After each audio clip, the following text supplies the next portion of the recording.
சற்று முன் வெளியான முக்கிய அறிவிப்பு பேன் மற்றும் ஆதார் கார்டு ரெண்டுத்தையும் இணைக்காதவங்களுக்கு பார்த்தீங்கன்னா மிக முக்கியமான அதிர்ச்சி தரும் தகவல் இப்போ ஒன்று வெளியாகிருக்கு. உடனே பேன் கார்டோட ஆதார் எண்ணை இணைக்காதவங்களுக்கு தானே எனக்கு என்ன வந்தது அப்படின்னு சொல்லிட்டு ஸ்கிப் பண்ணாமல் முழுக்க பாருங்கள். அப்போ தான் இதில் இருக்கக்கூடிய என்ன சொல்லியிருக்காங்க அப்படின்ற இன்ஃபர்மேஷன் தெளிவாக புரியும்.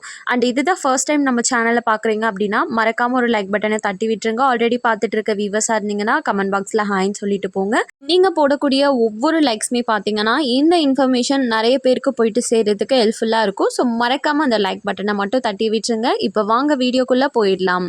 பேன் மற்றும் ஆதார் கார்டு அப்படிங்கிறது அனைவருக்குமே மிகவும் முக்கியமானதுன்னே சொல்லலாம். ஆதார் கார்டு எடுத்துக்கிட்டிங்கன்னா தனி மனிதனோட அடையாளமே இந்த ஆதார் கார்டு தான். கொஞ்ச நாளைக்கு முன்னே பார்த்தீங்கன்னா பிறப்பு சான்றிதழ் தான் அனைத்திற்கும் யூஸ் பண்ணணும், அதுதான் அடையாள சான்றாக எல்லாக்கிட்டையும் காமிக்கணும் அப்படின்ற மாதிரி இருந்தது.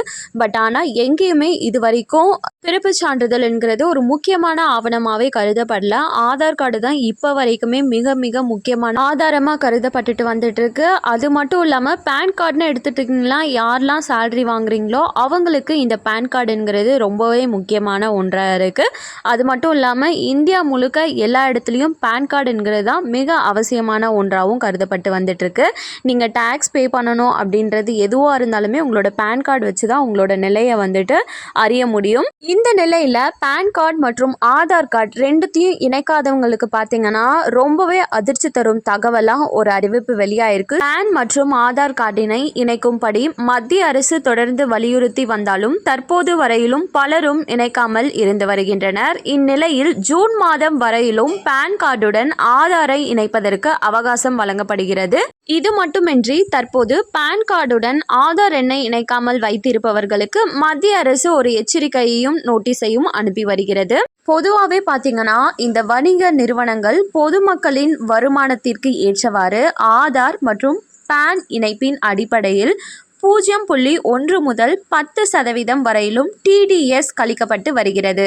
இதை பற்றி நான் லாஸ்ட்டாக சொல்கிறேன். ஆனால் பேன் கார்டுடன் ஆதார் எண்ணை இணைக்காதவர்களுக்கு 20% வரையிலும் டிடிஎஸ் கழிக்கப்படும் என சம்பந்தப்பட்ட பொதுமக்களுக்கு வரிவிலக்குத்துறை அதிகாரிகள் நோட்டீஸ் அனுப்பி வருகின்றனர்.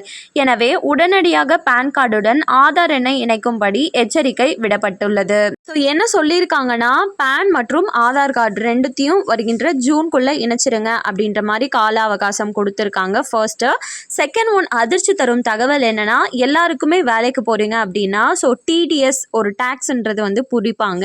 அந்த டேக்ஸ் பார்த்தீங்கன்னா பேன் மற்றும் ஆதார் கார்டு இணைக்காத அவங்களுக்கு 20% வரையும் டிடிஎஸ் பிடித்தம் செய்யப்படும் சொல்லியிருக்காங்க. ரிமைனிங் பீப்புளுக்கு 0.1 இருந்து 10% தான் டிடிஎஸ் பிடிக்கப்படும் அப்படின்ற மாதிரியும் சொல்லியிருக்காங்க.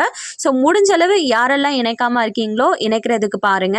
மேலும் இது போன்ற கவர்மெண்ட் அறிவிக்கிற அனைத்து உண்மை அப்டேட்களையும் உடனுக்குடனே தெரிஞ்சுக்கணும் அப்படின்னு நினச்சிங்கன்னா மறக்காம நம்ம சேனலை சப்ஸ்கிரைப் பண்ணி வச்சுக்கோங்க. அப்படியே இந்த வீடியோ பிடிச்சிருந்தா மறக்காம ஒரு லைக் பட்டனையும் தட்டி விட்டுருங்க. தேங்க்யூ ஃபார் வாட்சிங்.